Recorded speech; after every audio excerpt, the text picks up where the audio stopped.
দেখে নেব খেলার সময় শিরোনাম।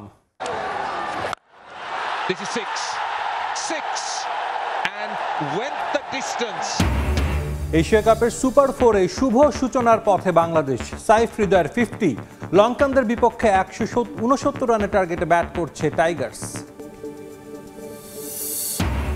এশিয়া কাপে ভারত পাকিস্তান মহারণ ঘিরে উত্তেজনা তুঙ্গে। ম্যাচের আগে সংবাদ সম্মেলন বয়কট সালমান আঘার। আবারও ম্যাচ রেফারির দায়িত্বে থাকছেন অ্যান্ডি পাইক্রফট। বিসিবি নির্বাচন নিয়ে কাটছে না শঙ্কার মেঘ। 4 ক্লাবের মালিকানা দ্বন্দ্বের নিরসন হয়নি এখনো। তৃতীয় বিভাগের 14 ক্লাব থাকছে নির্বাচনে। ক্যাটাগরি 3 থেকে কাউন্সিলরশিপ চায় কোয়াব। চীন বাংলাদেশের কূটনৈতিক সম্পর্কের 50 বছর পূর্তি উপলক্ষে নারী ফুটবলারদের নিয়ে হলো প্রীতি ম্যাচ।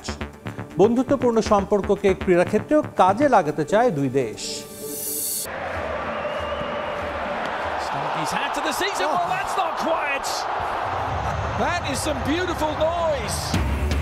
লা লিগায় ছুটেই চলেছে রিয়ালের জয়ের ট্রেন। এমবাপের গোলে এসপানিওলকে 2-0 গোলে হারালো লস ব্লাঙ্কোস। ইপিএলে মার্সিসাইড ডার্বিতে এভারটনকে হারালো লিভারপুল।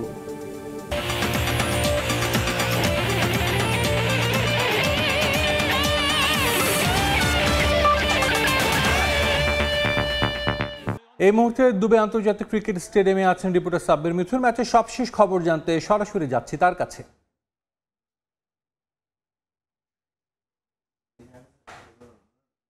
সাব্বির, কি অবস্থা ম্যাচের? বাংলাদেশ তো জয়ের দ্বার প্রান্তে।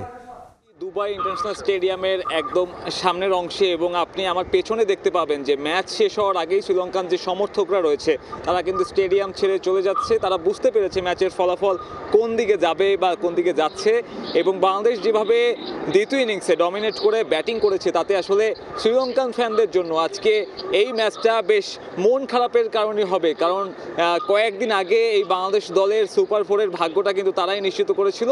তবে সুপার ফোরে যখন তাদের ম্যাচ পড়লো বাংলাদেশের সাথে, তখন যে বাংলাদেশকে তারা কয়েকদিন আগে হেসে খেলে হারালো সেই দলটাই আসলে তাদেরকে কোনো ধরনের পাত্তা দিল না, এবং তারা আসলে যেভাবে যে ধরনের ক্রিকেট খেললো তাতে শ্রীলঙ্কার জন্য একটা একটা একটা একটা বড় ধাক্কা। কারণ তারা এখন পর্যন্ত এই টুর্নামেন্টে কোনো ম্যাচ হারেনি।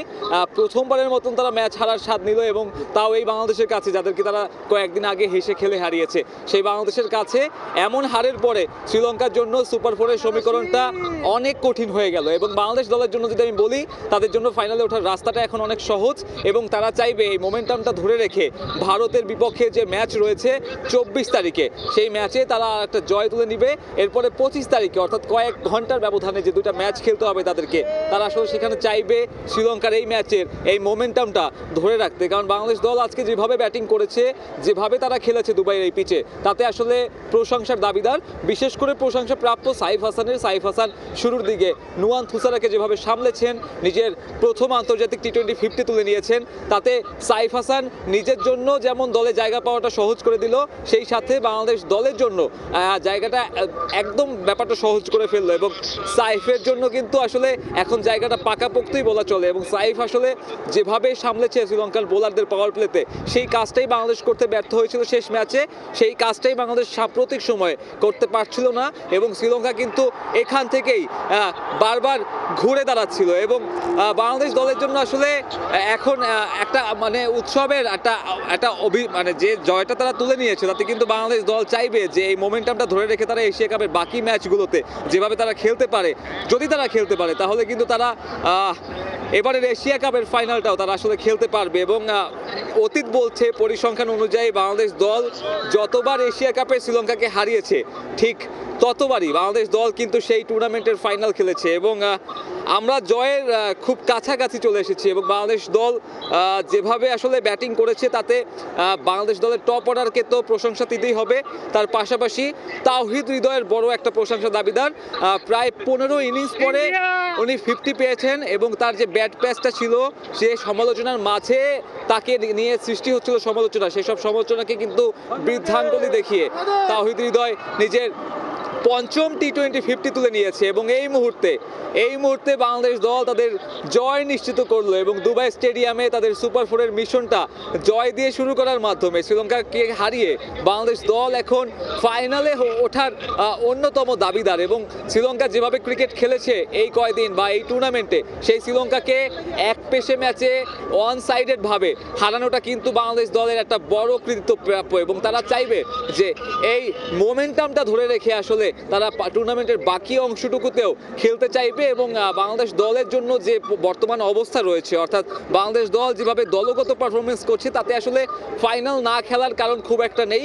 বাংলাদেশ দল এই শ্রীলঙ্কার বিপক্ষে প্রথম ম্যাচে যেভাবে ধরাশায়ী হয়েছিল সেখান থেকে এই অল্প সময়ের মাঝে তারা যেভাবে ঘুরে দাঁড়িয়েছে, এটাই হয়তো একটা দলগত পারফরমেন্সের উদাহরণ এবং এই দলগত পারফরমেন্সটাই বাংলাদেশ দলের মিসিং ছিল।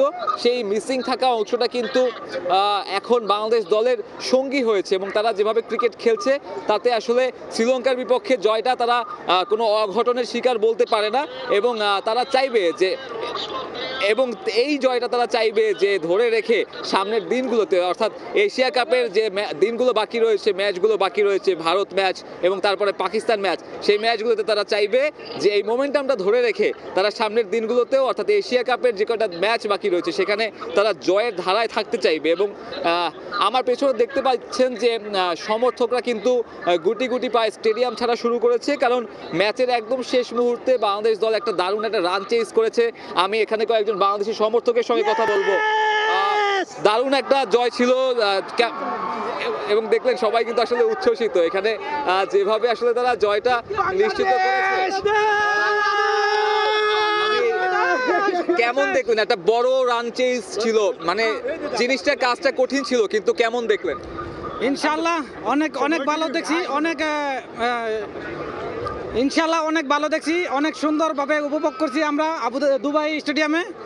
আর অনেক সুন্দর খেলাইছে, অনেক সুন্দর। তাওহিদ হৃদয়কে নিয়ে একটা সমালোচনা ছিল, তাওহিদ হৃদয় আজকে একটা 50 করলেন, এখন কি সেখানে সমালোচনা কিছুটা কমানো যেতে পারে কিনা? এখানে কি সমালোচনা করবো, এত ভালো খেলাইছে তাওহিদ হৃদয়, তো খেলা অ্যাকচুয়ালি ওই তো খেলাটা ধরে রাখছে, তো ওরা নিয়ে সমালোচনা করার মনে করি না কোনো এখানে প্রশ্নই আসে। বাংলাদেশের পরের ম্যাচ ভারতের সাথে, সেখান থেকে আসলে প্রত্যাশাটা কি থাকবে? ইনশাআল্লাহ বাংলাদেশ জিতবো, ঠিক আছে, বাংলাদেশ যদি চুরি না করে। তবে দর্শক যেটা বলতে চাচ্ছি, ম্যাচ কিন্তু এখনো শেষ হয়নি। ম্যাচের যে অবস্থা, বাংলাদেশ দল শেষ ওভারে যেভাবে ব্যাক ফুটে চলে যাচ্ছে, সেখান থেকে আসলে এখনো এক রানের প্রয়োজন এবং হয়তো সেই মহেন্দ্রক্ষণটা যে কোনো সময় চলে আসবে। তবে আসলে জয়টা কিন্তু শেষ পর্যন্ত আসলে বেশ কঠিনই হয়ে হাতে ধরা দিল বাংলাদেশ দলের, বা যদি ধরা দেয় তাহলে কিন্তু বেশ কঠিন করেই বাংলাদেশ জয়টা তুলে নিবে। তবে এখন পর্যন্ত আনুষ্ঠানিকভাবে সেই জয় কিন্তু নিশ্চিত হয়নি এবং এখানে সমর্থকরা আগে বের হয়ে যাচ্ছেন, কারণ দুবাই স্টেডিয়াম কিন্তু এখান থেকে যাতায়াতের ব্যবস্থাটা কিন্তু অনেক কঠিন। তো দর্শক, আমার কাছে বাংলাদেশ শ্রীলঙ্কা ম্যাচ নিয়ে এখন পর্যন্ত দুবাই ইন্টারন্যাশনাল স্টেডিয়াম থেকে এই ছিল সব শেষ।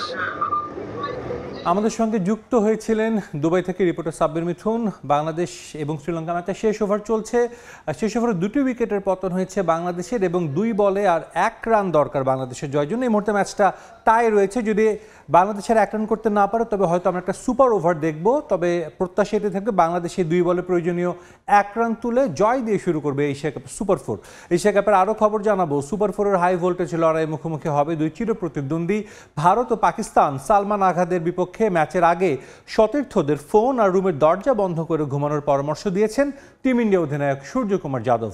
ম্যাচ পূর্ববর্তী সংবাদ সম্মেলন বয়কট করেছে পাকিস্তান। ম্যাচটি মাঠে গড়াবে বাংলাদেশ সময় রাত 8:30টায়। ভারত পাকিস্তান মাঠের লড়াইয়ে আগের মতো উত্তাপ না ছড়ালেও মাঠের বাইরে বেশ সরগরম 2 চির প্রতিদ্বন্দ্বীর ম্যাচ। গ্রুপ পর্বের ম্যাচ শেষে ভারতের হাত না মেলানো নিয়ে ম্যাচ রেফারি পাইক্রফটের প্রত্যাহার চেয়েছিল পিসিবি, যদিও তাদের সেই দাবি না মেনে নেয় গ্রুপ পর্বের শেষ ম্যাচ বয়কট করতে চেয়েছিল সালমান আগারা। শেষ পর্যন্ত পাকিস্তান ম্যাচ খেললেও ভাটা পড়েনি উন্মাদনায়। সুপার 4-এ নিজেদের প্রথম ম্যাচে মুখোমুখি হবে ভারত পাকিস্তান। তার আগে সংবাদ সম্মেলন বয়কট করেছে সালমান আলী আগারা। এ ম্যাচেও রেফারির দায়িত্ব পালন করবেন অ্যান্ডি ক্রফট। বাইরের এসব আলোচনা পেছনে ফেলে ওমানের বিপক্ষে ম্যাচ থেকে কিছুটা আত্মবিশ্বাস নিতে পারে পাকিস্তান, কারণ তাদের মাত্র 4 উইকেট নিতে পেরেছিল ভারত। আগের ম্যাচে পাকিস্তান ব্যাটাররা অনেকটা নাস্তানাবুদ হয়েছিল ভারতের বোলারদের সামনে, তাই ভারত বধ করতে হলে ব্যাটারদের নিতে হবে বড় দায়িত্ব। একাদশে খুব একটা পরিবর্তনের সম্ভাবনা নেই। ফারহান আর সাইম আইয়ুবকে দেখা যাবে ওপেনিংয়ে, তাছাড়া ফখর জামান, সালমান আলী আগা, হাসান নওয়াজরা থাকবেন ব্যাটিংয়ের মূল দায়িত্বে। শাহিন শাহ আফ্রিদি আর হারিস রৌফকে নিয়ে মাঠে নামতে পারে পাকিস্তান। ফাইনালে যাওয়ার পথে এই ম্যাচে জয় বড় আত্মবিশ্বাস দিবে পাকিস্তানকে। অন্যদিকে ফুরফুরে মেজাজে টিম ইন্ডিয়া অপরাজিত থেকে এসেছে সুপার ফোরে। চিরপ্রতিদ্বন্দ্বীদের বিপক্ষে ম্যাচ হলেও নির্ভর থাকতে পারে ভারত, কারণ তাদের একেবারে পাত্তা দেয়নি প্রথম ম্যাচে। 24 ঘন্টার ব্যবধানে ম্যাচ খেলতে নামতে হচ্ছে ভারতকে। ওমানের বিপক্ষে ম্যাচ থেকে বেশ কিছু পরিবর্তন আসবে এই ম্যাচে, এটা নিশ্চিত। একাদশে ফিরবেন বুমরা ও বরুণ চক্রবর্তী। অভিষেক শর্মা আছেন দারুণ ছন্দে। শুভমান গিলের জন্য চ্যালেঞ্জ রানে ফেরার। আগের ম্যাচে রান পেয়েছেন সঞ্জু স্যামসন, তাই দলকে নির্ভর থাকার কথা বললেন অধিনায়ক সূর্যকুমার যাদব। আমাদের প্রস্তুতি ভালো হয়েছে, 3টি ম্যাচ জিতেছি আর পাকিস্তানের বিপক্ষে আমরা ম্যাচ খেলেছি। এই ম্যাচ নিয়ে খুব বেশি আলোচনা না করে রুমের দরজা আর ফোন বন্ধ করে ঘুমাতে বলবো। যত আলোচনা করবেন তত চাপ অনুভূত হবে। আমরা দারুণ একটা মোমেন্টামে আছি। এক ম্যাচ করে পরিকল্পনা করে এগিয়ে ফাইনালে যেতে চাই। টি-20তে এখন পর্যন্ত 14 ম্যাচের 10টিতে জয় ভারতের, আর পাকিস্তানের ঝুলিতে আছে 3 জয়। তারেক হাসান শিমুল, সময় সংবাদ। বিসিবি নির্বাচন নিয়ে শঙ্কার মেঘ যেন কাটছেই না। ট্রাইব্যুনালে আসা 4 ক্লাবের মালিকানা দ্বন্দ্ব নিরসন হয়নি এখনো, তাই চূড়ান্ত হয়নি ভোটার তালিকাও। তবে 22 সেপ্টেম্বরের মধ্যেই সমস্যা সমাধান হয়ে যাবে বলে জানিয়েছেন মিডিয়া কমিটির চেয়ারম্যান ইফতেখার মিঠু। যদিও দুদকের সুপারিশের পরও তৃতীয় বিভাগের 14 ক্লাব নিয়ে কোনো সিদ্ধান্ত নেয়নি বোর্ড। পরিচালকদের মিটিংয়ে সিদ্ধান্ত হয়েছে আরও 2টো পুরুষ দলের নির্বাচক পদে দায়িত্ব দেওয়া হয়েছে সাবেক পেসার হাসিবুল হোসেন শান্তকে, এবং একই পদে নারী দলে এসেছেন সালমা খাতুন। ঋতুবৈচিত্র্যের বাংলাদেশে এখন চলছে আশ্বিন মাস, শরৎকালের শেষ দিক, কিন্তু বিসিবিতে বইছে নির্বাচনের হাওয়া। সে বাতাসে শেরেবাংলা স্টেডিয়ামের চারদিকে কান পাতলেই এখন শোনা যায় ফিসফাস। ক্লাব মালিকানা নিয়ে দ্বন্দ্ব, কাউন্সিলরদের নাম নিয়ে টানাপোড়েন এখন মিরপুরের নিত্যদিনের আলোচনার খোরাক, যার সঙ্গে নতুন যুক্ত হয়েছে একটা চিঠি। বিভিন্ন জেলা এবং বিভাগ থেকে পাঠানো কাউন্সিলরদের নাম পছন্দ হয়নি বোর্ড কর্তাদের, তাই নিজের নামে স্বাক্ষর করে বিভিন্ন জেলায় সে বিষয়ে ব্যবস্থা নেওয়ার আহ্বান জানিয়ে চিঠি পাঠিয়েছেন বিসিবির বর্তমান প্রেসিডেন্ট এবং আসন্ন নির্বাচনে পরিচালক পদপ্রার্থী আমিনুল ইসলাম বুলবুল।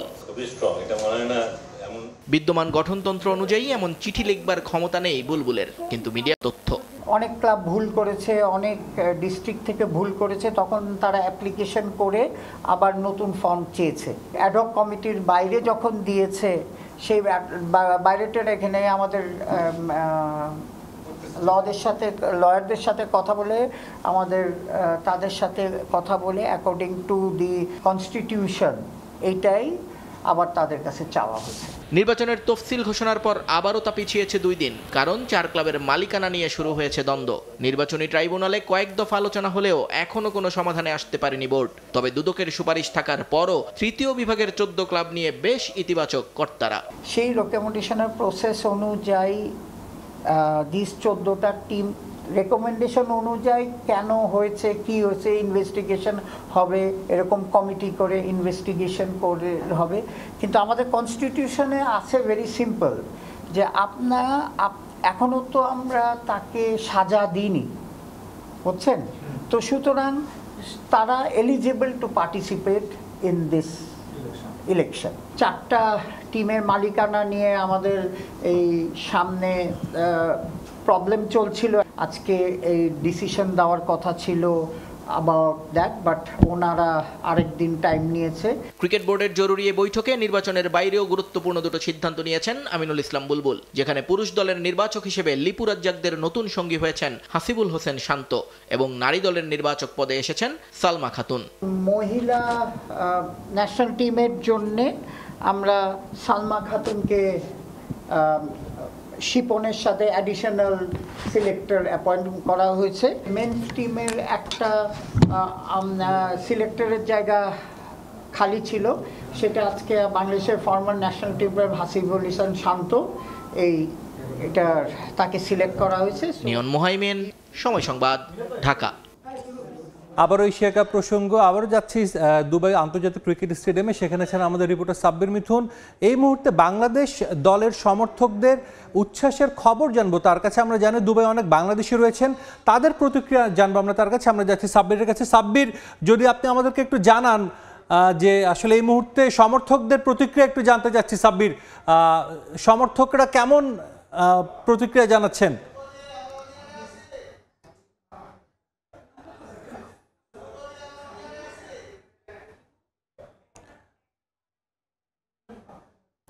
সাব্বির, একটু প্রতিক্রিয়া জানতে চাচ্ছি।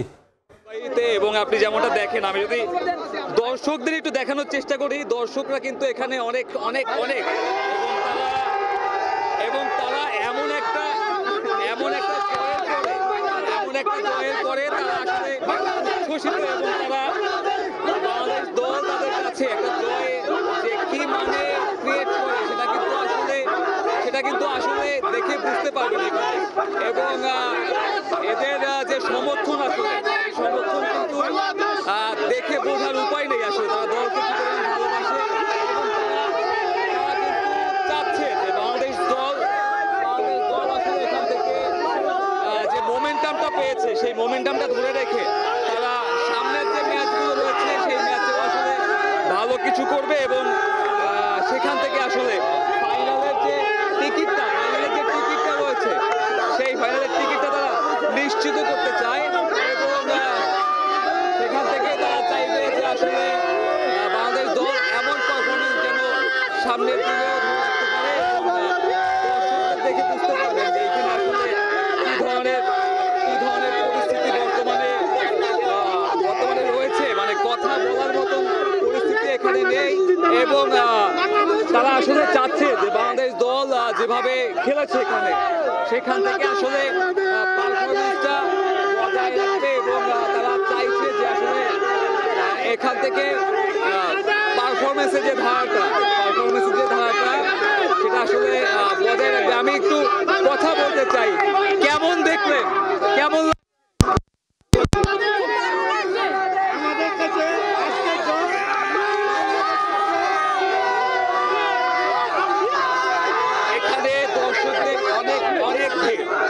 অনেক ভিড়, এখানে দাঁড়ানোর মতন পরিস্থিতি আসলে নেই এবং তারা চাচ্ছে বাংলাদেশ দল যেন এমন পারফরমেন্সটা সামনের দিনেও আসলে ধরে রাখতে পারে এবং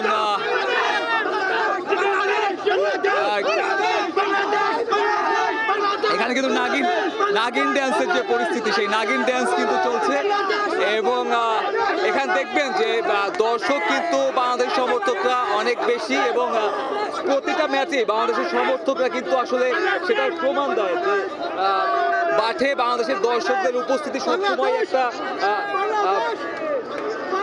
এবং তারা চাচ্ছে যে বাংলাদেশ দল এখান থেকে তাদের জয়ের মোমেন্টামটা ধরে রাখবে এবং বাংলাদেশ দলের কাছ থেকে আসলে দর্শকদের প্রত্যাশা অনেক। তারা চাচ্ছে যে বাংলাদেশ দল এখান থেকে যেভাবে পারফর্ম করছে বাকি যে ম্যাচগুলো রয়েছে অর্থাৎ ইন্ডিয়া পাকিস্তান ম্যাচগুলো তারা সেভাবেই পারফর্ম করবে। দর্শক, আমরা দেখছিলাম সংযুক্ত আরব আমিরাতের দুবাই, যেখানে মাত্রই বাংলাদেশ শ্রীলঙ্কাকে হারিয়েছে। সমর্থকদের উচ্ছ্বাস, বাংলাদেশের একটা জয় কত বড় তাদের কাছে আমরা দেখলাম সেটাই, যে বাংলাদেশ খুঁড়িয়ে আমরা বলতে পারি যে সুপার ফোর এসেছিল। এই শ্রীলঙ্কার কিছুটা হলেও কিন্তু সাহায্য পেয়েছিল বাংলাদেশ, তারা আফগানিস্তানকে হারিয়েছিল বলেই বাংলাদেশ সুপার ফোরে খেলছে এবং সেই একটা জয়ের পর উচ্ছ্বাস শুরু করেছেন সমর্থক। আমরা সেটা দেখছিলাম। সবার কিন্তু প্রত্যাশা এটাই যে এখান থেকে আরও একটা বা দুটো ম্যাচে জয় তুলে নিয়ে বাংলাদেশ ফাইনাল খেলে এবং এখন পর্যন্ত এর আগে বাংলাদেশ 3 বার এশিয়া কাপের ফাইনাল খেলেছে, কখনোই শিরোপা জিততে পারেনি। সেই অধরা শিরোপাটা এবার লিটন দাসটা দেশে ফিরে আনুক, এটাই কিন্তু আসলে সবার প্রত্যাশা। এবার চলে যাচ্ছে অন্য সংবাদে। বাংলাদেশের বিপক্ষে ওয়ানডে ও টি20 সিরিজ সামনে রেখে দল ঘোষণা করেছে আফগানিস্তান। এশিয়া কাপে ব্যর্থতার পর বেশ কিছু পরিবর্তন এনেছে আফগানরা। টি20 দলের নেতৃত্বে রাখা হয়েছে রশিদ খানকে, আছেন ইব্রাহিম জাদরান, মোহাম্মদ ইশাক, সাদিকুল্লাহ, ওয়াসিউল্লাহ, রসুলি, সারাফুদ্দিন, নূর, মুজিব, বশির, মালিক আহমেদ জাইরা। রহমত শাহ আর গজনফারকে রাখা হয়েছে স্ট্যান্ড বাই তালিকায়। তাছাড়া ওয়ানডে দলের দায়িত্বে আছেন হাশমতুল্লাহ শহীদী। টি-20 দলের বেশিরভাগ ক্রিকেটারই আছেন স্কোয়াডে। এছাড়া ইকরাম, সালিম, শাফি, খারতিদের রাখা হয়েছে ওয়ানডে দলে। এশিয়া কাপের পর 2 থেকে 5 অক্টোবর শারজায় অনুষ্ঠিত হবে টি-20 সিরিজ, আর 8 থেকে 14 অক্টোবর আবুধাবিতে হবে ওয়ানডে সিরিজ।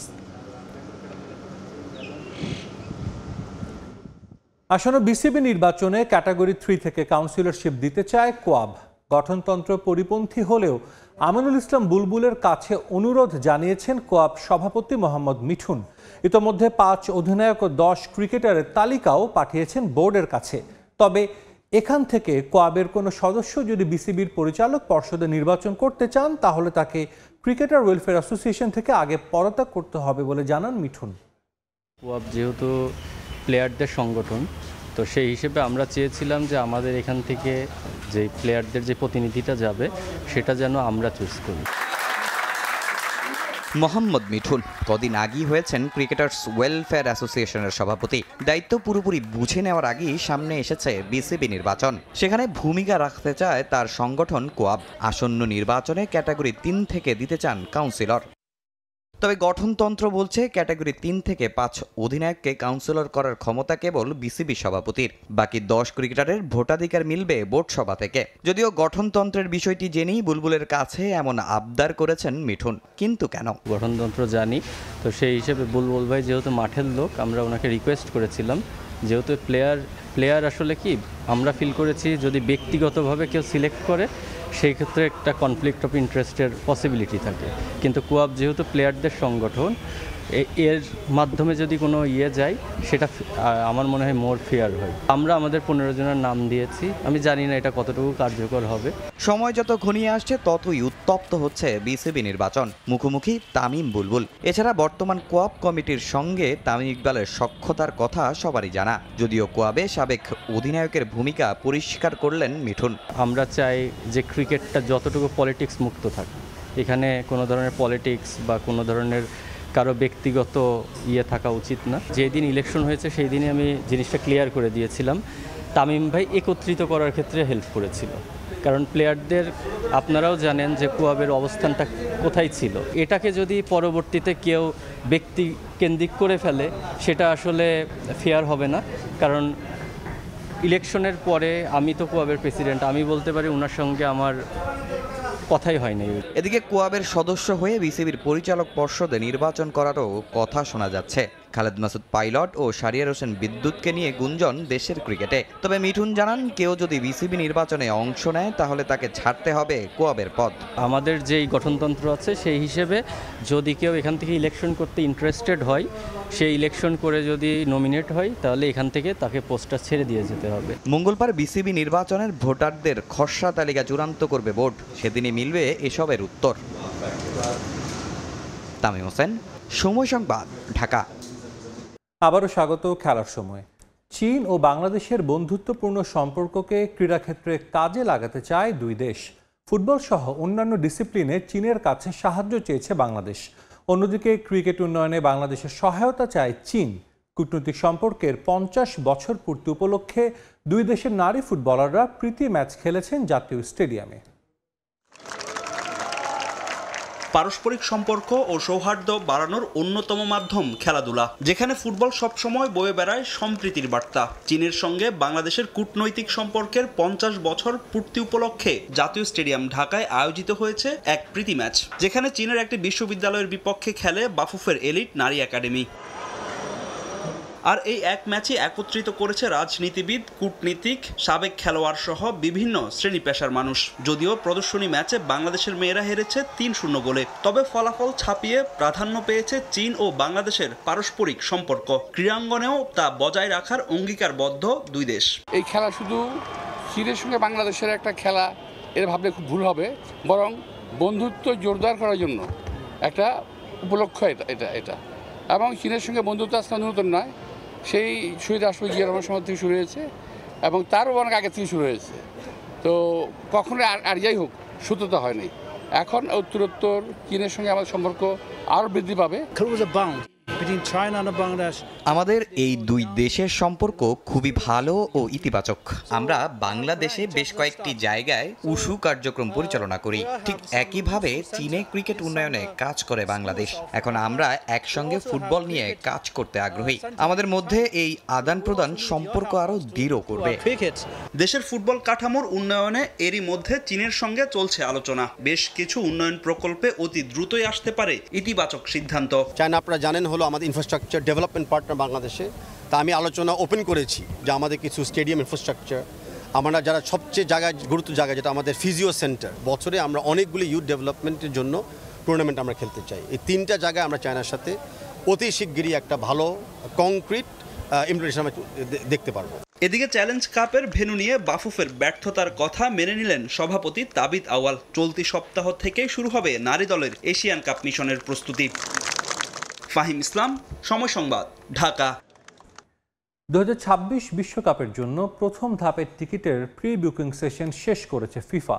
9 থেকে 19 সেপ্টেম্বর পর্যন্ত চলা এই কার্যক্রমে আবেদন করেছে 45 লাখের বেশি। এর মধ্যে থেকে কাদের ভাগ্যে জুটবে টিকিট, ফিফা তা জানাবে 29 সেপ্টেম্বর। এরপর 1 অক্টোবর থেকে নির্ধারিত সময় পর্যন্ত বিশ্বকাপের টিকিট সংগ্রহ করতে পারবেন নির্বাচিতরা। প্রথম ধাপের বিশ্বকাপ টিকেটের প্রি বুকিং ফিফা ওপেন করে গেল 9 সেপ্টেম্বর। প্রথম দিনই সেখানে হুমড়ি খেয়ে পড়েন প্রত্যাশীরা। মাত্র 24 ঘন্টায় 1.5 মিলিয়ন আবেদন জমা পড়ে টিকিট সংগ্রহের জন্য। তাও আবার শুধুমাত্র ভিসা, ক্রেডিট কার্ডধারীরাই করতে পেরেছিলেন এই আবেদন। প্রি বুকিং ফিফা খোলা রাখে 19 সেপ্টেম্বর পর্যন্ত। 10 দিন শেষে 45 লাখের বেশি আবেদন পড়ে টিকিটের জন্য। প্রথম স্লটে ভাগ্যবান কারা পাবেন টিকিট তা 29 সেপ্টেম্বর মেইলের মাধ্যমে জানিয়ে দেবে ফিফা। এরপর 1 অক্টোবর থেকে নির্ধারিত সময়ের মধ্যে টিকিট সংগ্রহ করতে পারবেন নির্বাচিতরা। বিশ্বকাপের টিকিট সংগ্রহের জন্য সবচেয়ে বেশি আবেদন পড়েছে আয়োজক দেশ মার্কিন যুক্তরাষ্ট্র থেকে। এছাড়াও সহযোগী দুই দেশ কানাডা এবং মেক্সিকো থেকেও আবেদন করা হয়েছে উল্লেখযোগ্য হারে। তবে কোন দেশ থেকে ঠিক কী পরিমাণে আবেদন করা হয়েছে তা প্রকাশ করা হয়নি ফিফা ওয়েবসাইটে। এটা শুধু অসাধারণ একটা সংখ্যা নয়, বরং শক্তিশালী একটা বার্তাও দিচ্ছে। পুরো বিশ্ব চাইছে ইতিহাসের সবচেয়ে বড় ও রোমাঞ্চকর আয়োজনের অংশ হতে। কানাডা, মেক্সিকো, যুক্তরাষ্ট্র থেকে শুরু করে বিশ্বের ছোট বড় সব দেশের সমর্থকরা আবারও প্রমাণ করছেন ফুটবলের প্রতি আবেগ মানুষকে একত্রিত করে। 27 অক্টোবর থেকে দ্বিতীয় ধাপের টিকিট বিক্রি করবে ফিফা, যা চলবে নভেম্বরের মাঝামাঝি পর্যন্ত। এই স্লটে একটু বেশি সময় রাখার কারণ হচ্ছে তুলনামূলক বেশি টিকিট ছাড়া হবে এই সময়ে। আর তৃতীয় ও শেষ ধাপের টিকিট ফিফা বিক্রি শুরু করবে 5 ডিসেম্বর ফিফা বিশ্বকাপের ড্র অনুষ্ঠানের পর। এই ধাপে র্যান্ডম সিলেকশনের মাধ্যমে ম্যাচ টিকিট ক্রয় করতে পারবেন প্রত্যাশীরা। গ্রুপ পর্বের প্রথম ম্যাচ থেকে শুরু করে ফাইনাল ম্যাচ পর্যন্ত সর্বমোট 104 ম্যাচের সবগুলোরই টিকিট প্রি বুকিং নেওয়া হয়েছে প্রথম ধাপে। একটি ম্যাচের জন্য সর্বোচ্চ 4টি এবং পুরো টুর্নামেন্টের জন্য একজন সর্বমোট 40টি টিকিট ক্রয় করতে পারবেন। অন্যান্য আসরের তুলনায় এবার টিকিটের দাম বেশি হলেও চাহিদার কমতি নেই। এবার সর্বনিম্ন $60 মিলেছে ফিফা বিশ্বকাপের টিকিট, আর সর্বোচ্চ দাম নির্ধারণ করা হয়েছে $6,730 মার্কিন। 2026-এর 11 জুন অনুষ্ঠিত হয়ে বিশ্বকাপ চলবে 19 জুলাই পর্যন্ত। এবারই প্রথম 48 দেশ নিয়ে বিশ্বকাপ আয়োজন করছে ফিফা। এস.এম. ইকবাল, সময় সংবাদ। আবারও স্বাগত খেলার সময়। লিওনেল মেসিকে দিয়ে বাড়তি অর্থ আয়ের চেষ্টায় ইন্টার মায়ামি। সামনের বছর নতুন স্টেডিয়াম উদ্বোধন করবে তারা। এজন্য চড়া মূল্যে বিক্রি করা হয়েছে টিকিট।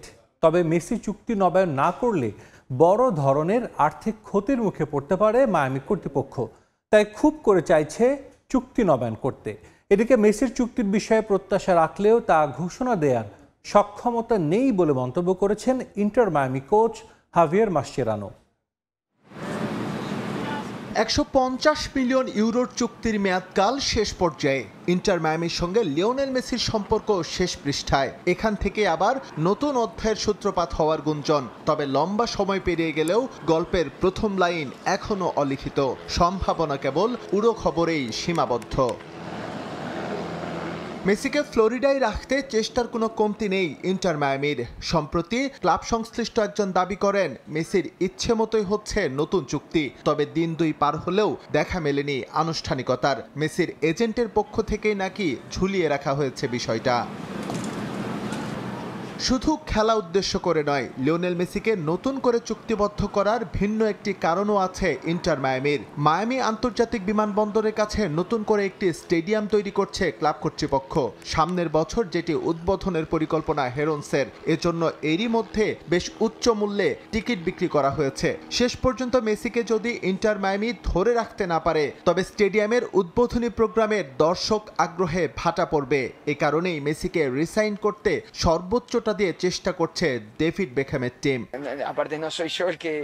মেসি যে ইন্টার মায়ামিতে থাকবে বা নতুন করে আবারও চুক্তি করবে, এই ঘোষণা দেওয়ার সক্ষমতা আমার নেই। তবে আশা রাখছি ক্লাবের পক্ষ থেকে এই ঘোষণা খুব দ্রুতই আসবে। এটা শুধু ইন্টার মায়ামির জন্যই সুখবর নয়, পুরো মেজর লিগ সকারের জন্য আনন্দের বিষয়। মেসি যদি লম্বা সময় এখানে থেকে যায়, তবে পুরো মার্কিন যুক্তরাষ্ট্রেই তার ইতিবাচক প্রভাব পড়বে। আমাদের আরো কিছু সময় অপেক্ষা করতেই হবে। যখন আনুষ্ঠানিক ঘোষণা আসবে, তখন সবাই জানবে বিষয়টা। চলতি মৌসুমে এখন পর্যন্ত 20 গোল করেছেন লিওনেল মেসি, যা MLS এর দ্বিতীয় সর্বোচ্চ। এছাড়াও তার অ্যাসিস্ট আছে আরও 11টি। গেল মৌসুমে 34 ম্যাচের মধ্যে 15 ম্যাচ না খেলেও মেজর লিগ সকারের মোস্ট ভ্যালুয়েবল ফুটবলার নির্বাচিত হয়েছিলেন তিনি। এই পরিসংখ্যানে স্পষ্ট MLS এ কতটা প্রভাব বিশ্বের সর্বকালের সেরা ফুটবলারের। SM ইকবাল, সময় সংবাদ। রোববার থেকে শুরু হতে যাচ্ছে Bangladesh sports press association BSP এর স্পোর্টস কার্নিভাল। 9 ডিসিপ্লিনের 14 ইভেন্টে অংশ নেবেন BSPর সদস্যরা। সব ইভেন্ট আয়োজিত হবে ঢাকা স্টেডিয়াম, জাতীয় স্টেডিয়াম ঢাকা ও এর আশপাশের ভেন্যুতে। প্রতি বছরই ক্রীড়া সাংবাদিকদের নিয়ে এমন খেলার কার্নিভাল আয়োজন করে থাকে BSPA। বাংলাদেশ অলিম্পিক অ্যাসোসিয়েশনে সংবাদ সম্মেলন শেষে এবারের কার্নিভালের জার্সি উন্মোচন করেন ক্রীড়া সংগঠক ও বাংলাদেশ আর্চারি ফেডারেশনের সাবেক সাধারণ সম্পাদক কাজী রাজিবউদ্দিন আহমেদ চপল। প্রতিবারের মতো এবারও স্পোর্টস কার্নিভালের সেরা ক্রীড়াবিদের হাতে তুলে দেওয়া হবে আব্দুল মান্নান লাড়ু ট্রফি, থাকছে অর্থ পুরস্কারও।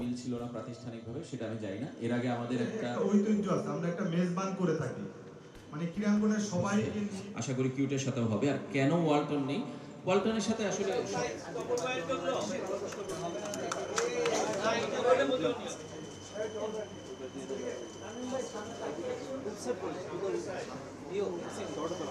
এ পর্যায়ে খেলার সময় শীর্ষ সংবাদ জানিয়ে দিচ্ছে আরেকবার।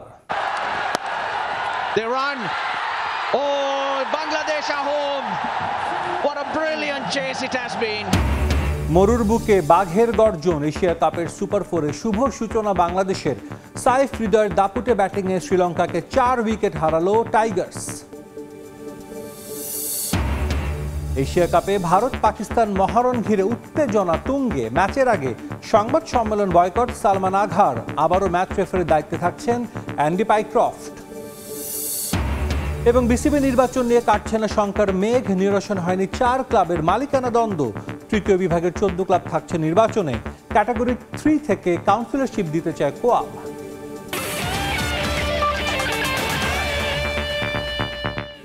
এই ছিল খেলার সময়।